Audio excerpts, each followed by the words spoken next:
Olá, muito boa noite, 21h04 desta terça-feira, hoje dia 23 de janeiro de 2018, está no ar o nosso Estação Hamburgo, direto pelo canal 14 da NET, para Novo Hamburgo, Campo Bom, Sapiranga, Estância Velha e para o mundo inteiro através da internet. Para o mundo inteiro através da internet, Dr. Márcio Gerhard, muito boa noite. Muito boa noite, de volta à bancada, muito obrigado pelo... mais uma vez a oportunidade de estar ocupando o espaço aqui, com certeza para o mundo inteiro, inclusive. É verdade que tu estava de férias e acompanhando lá a distância? Sim, tinha a questão do fuso, dava 3 horas de diferença, né? Então acabava o programa ficando bem na hora que eu também estava em alguma outra atividade. Era 6 horas da tarde. 6 horas da tarde, então tu tá ainda no auge do aproveitamento do dia, né? Mas depois eu peguei os vídeos e olhei. Bem legal, realmente para o mundo todo. Como é que estava Miami? Muito bom, como sempre, não tenho o que dizer, né? Choque de cultura no retorno o choque é... Infelizmente o choque é grande, eu gostaria que o choque fosse menor, que as diferenças fossem menores, mas infelizmente é abissal a diferença, né? Em todos os sentidos, a gente, como eu acabo vivendo a vida lá de americano e não só hotel e ponto turístico, né? A gente sabe as facilidades que são ter supermercado, farmácia, coisas 24 horas, tudo perto, né? Vamos considerar assim, ó, ali em Weston, onde eu estava, seria o equivalente a Novo Hamburgo ter talvez uns 15 Bourbons. Não um. Sem contar uns outros 15 ou 20 Walmarts e aí por diante, né? Então... a cada 10 minutos, 5 minutos, tu consegue chegar num supermercado. Cara, não precisava chavear o carro quando tu sai para comprar alguma coisa, poder deixar as coisas dentro do carro. São coisas que, infelizmente, nós estamos numa distância muito grande. Tem gente na audiência aqui, ó, confirmando que pega em Miami. Quem? Júlio Schneider. Não, o Júlio tá vindo? Boa noite, amigos. Ô, Júlio, tu tá falando de terras... Já tá dentro do avião com a internet, Júlio? Americanas ou aqui, como é que é isso aqui, ó? Dani Paulo Schultz. Boa noite, a bancada. Boa noite, Dani Paulo. É a Dani e o Paulo? É a Dani Paulo? Ou é o Dani? Não, a foto de uma moça aqui. Ô Márcio, só para nós ficar com um pouquinho, uma invejinha branca. Existe inveja branca, será? Hein? Existe. Se tu aproveitar ela pro bem... Assim, com que carro tu tava andando por lá, hein? Uma Mercedes GLC 300. 4 cilindros, turbo, 9 marchas... Quer saber mesmo? Sambando na cara do... Sambando. $42 a diária. 42 Zero. Ela tinha 1.700 milhas. Então eu vou te fazer uma pergunta 3,30 hoje? hoje? Que disso? 3,34. Seria o quê? Uns R$1.500? 140 reais a diária. Nem tem, né? Mas eu acho que seria mais ou menos isso, porque esse carro deve estar perto de uns 300 mil aqui. Quanto de 2.000 de diária é imposto, realmente? Não, com certeza. Quanto é custo Brasil com certeza. E quanto é sacanagem do empresário daí? Sei lá, ou supervalorização, eu não sei, né? É que as taxas lá são 6, 7%. Não vou chamar nunca empresário sacana, não é isso. É que as taxas lá são 6, 7%, né? Paga toda imposto compra. Único. Não existe nenhuma... Não, ela varia. As taxas são aplicáveis dependendo se é serviço, dependendo do tipo de produto, mas a variação é em torno disso, né? E não existe nenhum lugar que o preço anunciado ou preço indicado para o consumidor seja com o imposto. Tudo que tu olhares o preço em qualquer lugar, no supermercado, na locação de carro, num restaurante, o preço que está no cardápio, aquele preço ali é sem as taxas. E aí quando vem a conta, vem o preço de um prato de massa lá, $16, $14 que for, e a taxa do serviço, a taxa do governo com relação àquilo ali. Supermercado é a mesma coisa. Tu pega as tuas coisas, passa no supermercado. Outra diferença, né? Alguém aí eu vi há um tempo atrás que alguém numa sorveteria andou fazendo aquele sistema que o cara paga ali o sorvete sozinho e tomar prejuízo. Lá no supermercado todos têm o caixa automático. A Home Depot, que é uma tumeleiro multiplicado por 100, cara, passa no caixa, passa teu cartão e vai embora, cara. Sabe? Não tem ninguém te controlando ali para ver se tu tá fazendo certo ou não. Mas enfim, a Amazon tá lançando uma loja assim também, né?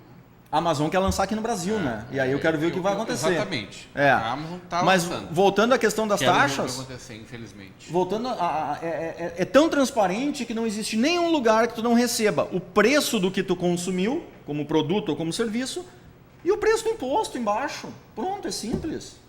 Destacado, e é aquilo ali, o imposto sobre aquilo ali que tu consumiu. É o IVA, né? Boa noite, a bancada, em especial ao meu queridíssimo amigo Pedroso, que está completando mais um aninho. Parabéns. Aposto que ele pensou que eu esqueci. Jamais esquecerei de ti. Débora de São Paulo, Pedroso. Obrigado, Débora. Fã-clube nacional aí do Pedroso em atividade. A Dani Paulo Schiltz. Novo Hamburgo está um caos. Júlio Schneider, pega dentro do avião. Viu? Ele tá com um aviãozinho bom. Doutor Mário Bocassi Siqueira, abraço, doutor Mário. Vélez Bardelotto, boa noite. Boa noite, Vera. Ô César Silva. Oi. Aqui a gente até pode destacar na nota fiscal lá o imposto, mas tem imposto sobre produto, sobre mais imposto que vai acumulando e que a gente jamais vai descobrir realmente qual é que seria o custo Brasil dentro disso realmente. O imposto em cascada. Em primeiro lugar, boa noite. Um prazer estar aqui novamente. Você tem hoje nos novos notas fiscais eletrônicas ao consumidor a estimativa de imposto embaixo de cada nota. Isso foi uma legislação implementada, auxilia muito o consumidor, e a gente até verifica nos negócios lá a cada R$100, dependendo do lugar, dá 30 e poucos reais de imposto vinculado em cima daquele valor. Então, na realidade, isso faz com que o consumidor se confunda e entenda que é uma coisa só. Quando, na realidade, o americano deixa bem claro, em alguns outros países do mundo, que são coisas separadas, né? E aquela destinação, efetivamente, ela acontece de várias formas, né?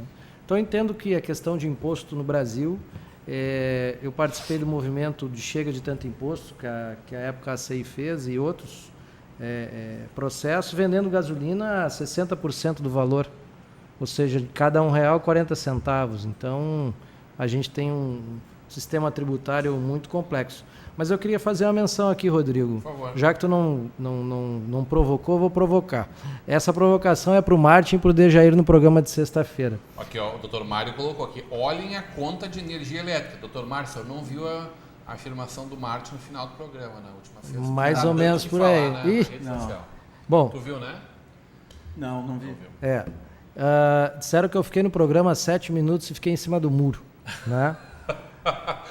Tu te acusando aqui. Não, eu tô falando porque na realidade foram dois amigos. Não deu nome. Não, foram dois amigos que eu conheço muito bem. Um abraço aos dois, com certeza. E o assunto era sobre o julgamento do Lula amanhã. E tu perguntaste a toda a bancada, e hoje talvez esse seja um dos assuntos bastante pertinentes, tá? Minha opinião simples eu acho que está se dando muita ênfase para um julgamento, quando na realidade não é a democracia que está em jogo, e sim o julgamento de uma pessoa. A consequência desse fato, positivo ou negativo, nós vamos ter na questão da eleição do ano que vem.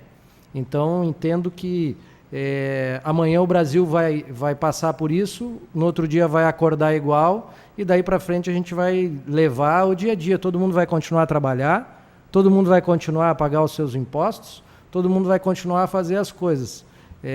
Liberdade de expressão, sim, para todo mundo. E liberdade de não gostar, também para todo mundo. Pode ser para um ex-presidente ou para um porteiro que está em algum lugar. Eu só não gosto, particularmente, esse tipo de pressão externa ou interna a respeito de uma decisão de pessoas que estão ali na justiça para decidir dentro de um processo. Bom, se a origem é correta ou não é, o processo já está em segunda instância.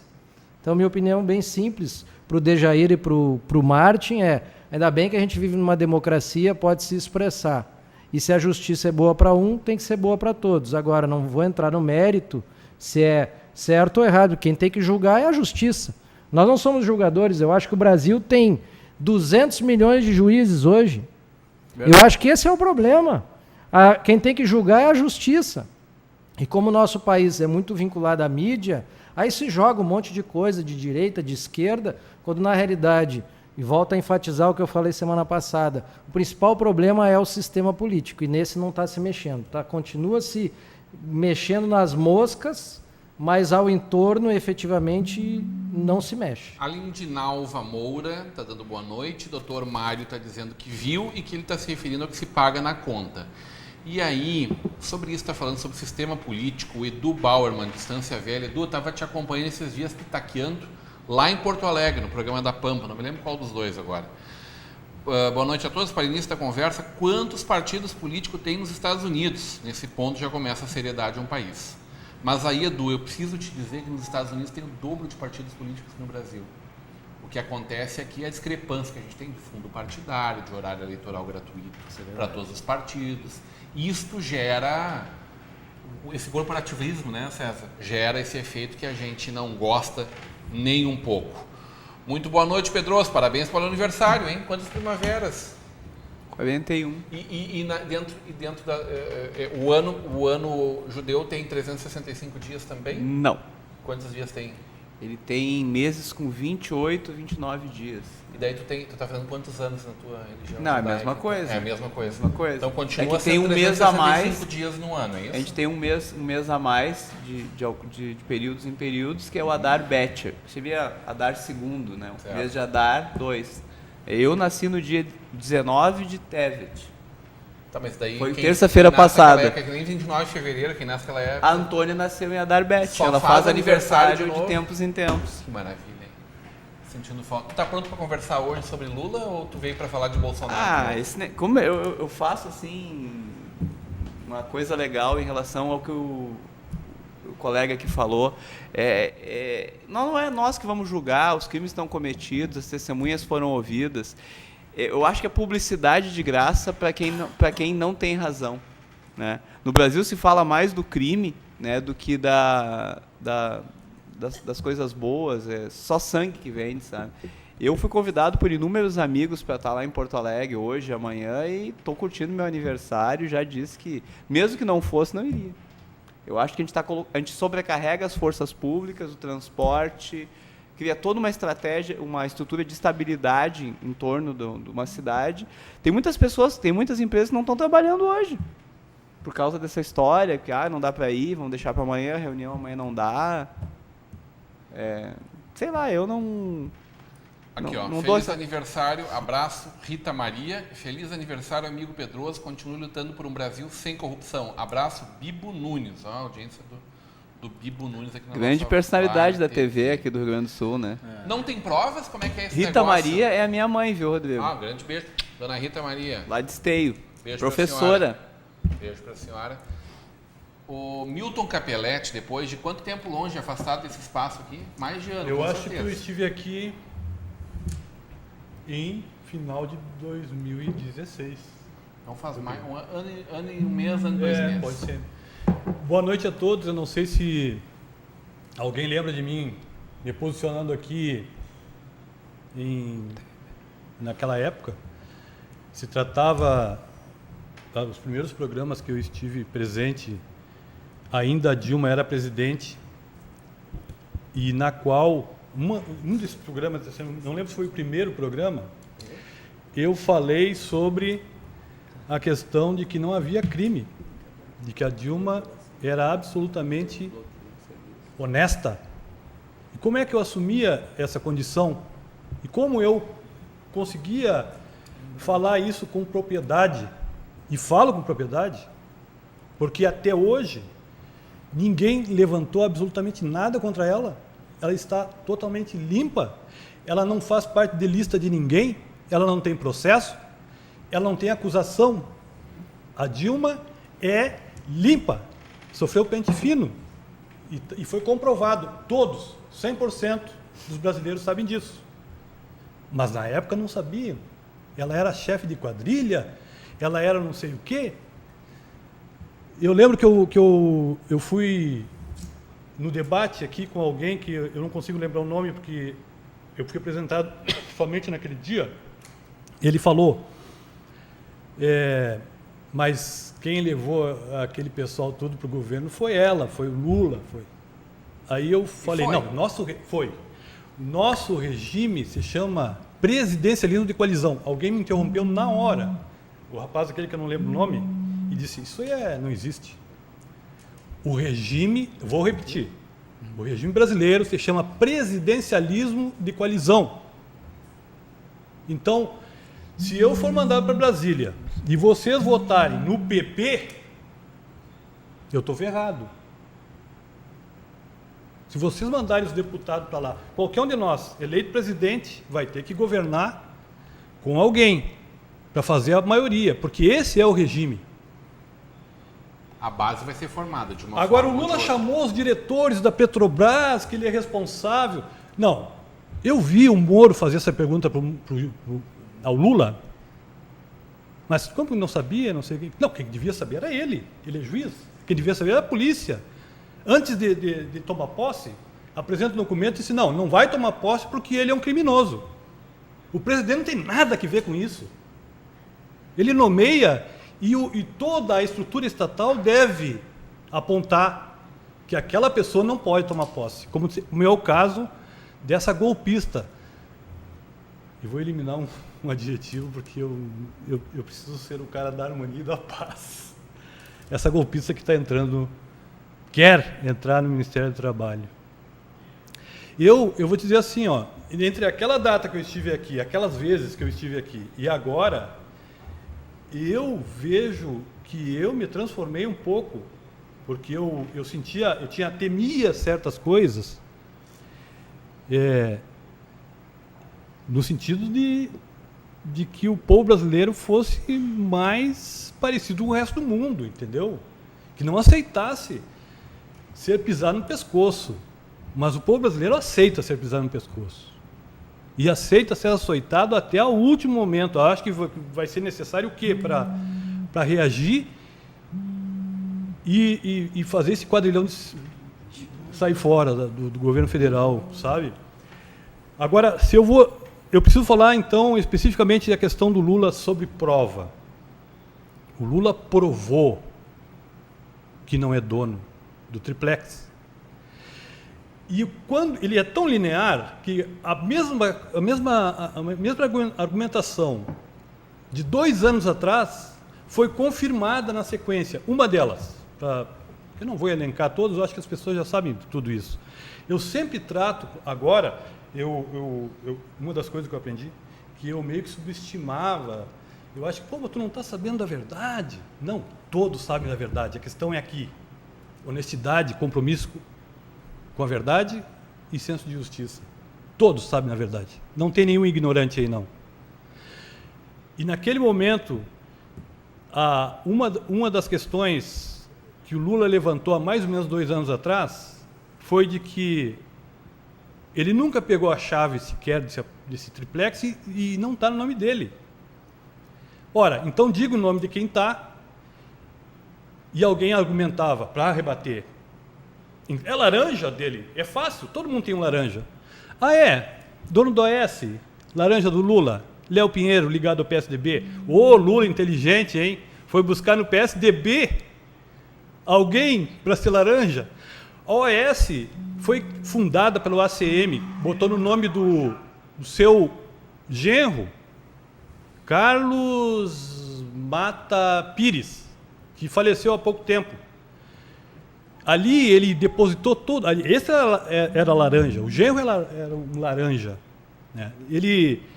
A OAS então cresceu dos anos 70, 80, 90, pendurado no Estado, fazendo as obras, muitas obras que a ditadura fez. Então o que acontece? O Lula foi fotografado com Léo Pinheiro. O Lula foi fotografado com todo mundo, até comigo. Por favor, né? Uma foto é amigo do Lula.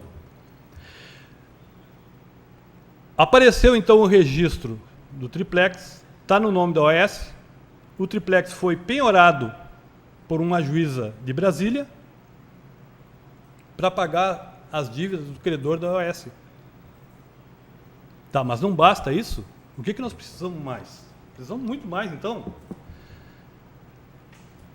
problema é que tiraram do Lula o direito da presunção da inocência, porque ele foi condenado, investigado e depois fizeram todo o processo. A primeira condenação do Lula começa com bomba no Rio Centro, em 1981.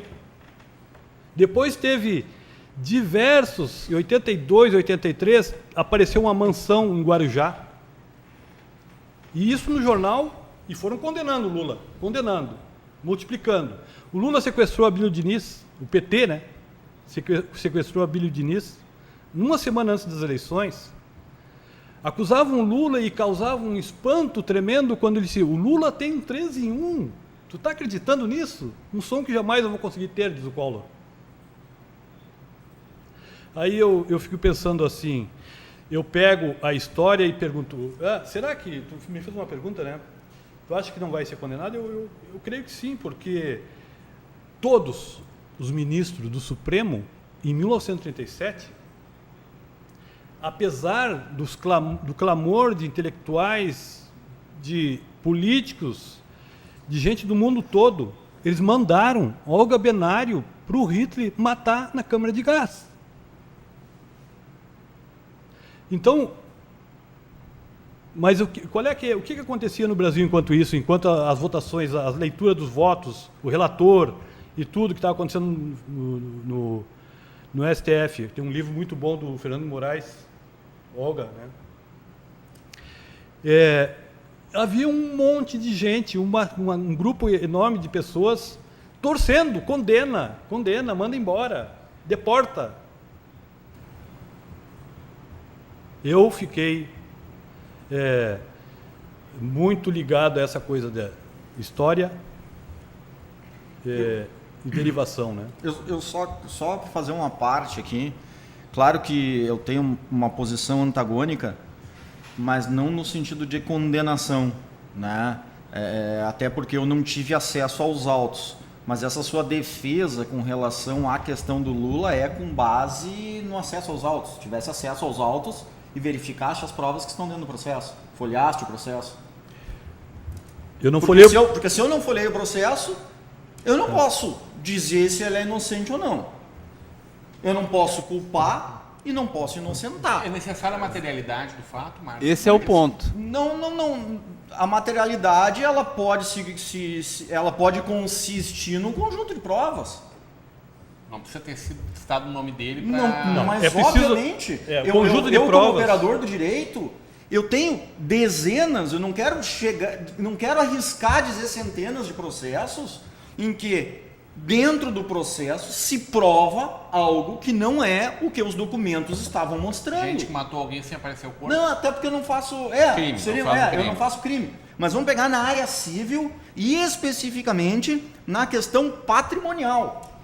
Eu tenho casos, e vários, dentro do escritório, para os dois lados, a favor e contra, em que a materialidade documental não representa a realidade. Ou seja, o laranja. Agora, eu não vou dizer aqui que o Lula teve ou não teve laranja, foi ou não foi o dono. Eu vou dizer que o que eu vi na mídia me leva a acreditar que existiu isso. Agora, eu nunca vou poder dizer ele é culpado. Por quê? Porque eu não folhei o processo. Agora, não folheou o processo, não tem como dizer se tem prova ou não. Eu não posso sustentar que tem prova contra ele ou que não tem prova contra ele se eu não folhei o processo. Tá. Carlinhos está dizendo que esse senhor logo vai defender a Aécio Cunha e outros defendendo condenados. Corajosos. Mas o Aécio continua tranquilão aí, né? O Aécio... A questão do Aécio tem a ver com a Constituição Federal. O Senado é o único, né, que julga um ministro do STF. Então ali vai acontecer um acordo, né? Vocês metem a mão num colega nosso, nós começamos a impeachment os ministros. Nem existe. Né? Ali existe um acordo. Por que a mesma história não aconteceu com o Eduardo Cunha? Porque a Câmara dos Deputados não tem poder de afastar um ministro do STF. Simples assim. Mas o que a gente diz e repete há muitos anos, quem é culpado disso não é o político, é o eleitor que bota esse pessoal lá. Claro. Tem gente que está lá há 30 anos e não é com pouco voto, é com centenas de milhares de votos. As pessoas têm que, antes de ir para a urna eletrônica ou a antiga urna de papel, elas têm que pensar em votar. Hein? Primeiro, não repetir muito a mesma pessoa. É o que o Dr. Mário está dizendo aqui. Ó, o Judiciário julga, a Câmara legisla, o Executivo executa e o povo vota, César. O povo vota, me perdoa. Nada. O debate é aberto. Preciso entrar nesse ponto. O povo vota num sistema que a elite dominante adora. Por quê? Para perpetuar privilégios, as últimas notícias, Por isso que votou no Lula e na Dilma. 5 bilionários são dono de mais riqueza que metade dos pobres do Brasil. Mas eu te digo que os maiores líderes socialistas do mundo, assim como o Lula, eles são donos das riquezas de um país inteiro. E condenam o país à miséria. Desculpa. Olha o que está acontecendo na Venezuela, olha o que aconteceu em Cuba, olha o que acontece na Coreia do Norte. Ditaduras de direita também tem todos essa os partidos. característica, né? Não necessariamente. Porque normalmente a ditadura de direita, geralmente ela é alinhada com o sistema capitalista. Né? O único sistema que empobrece uma nação é o sistema socialista. Eu não conheço uma nação socialista que seja rica. Desculpa, assim, a não ser que tenha algum livro de ficção científica. Que eu creio que com essas pessoas que a gente deve se comunicar, tu me perdoa, mas é o seguinte, nós precisamos refazer os conceitos. Não existe esse papo de capitalismo, socialismo. Capitalismo é a técnica ou filosofia, ou como quiser falar, de gerenciar o capital. Não é ideologia. Ideologia é comunismo. E do outro lado, liberalismo. Não existe ideologia socialista. Isso é semântica, meu amigo. Isso é só questão de semântica. A gente precisamos saber disso, sabe? Porque é recuperar essas coisas. Porque, olha, o comunismo pode gerenciar o capital de uma forma diferente. Ele gerencia o capital de forma diferente, quer dizer, planejada. Mal gerencia o capital.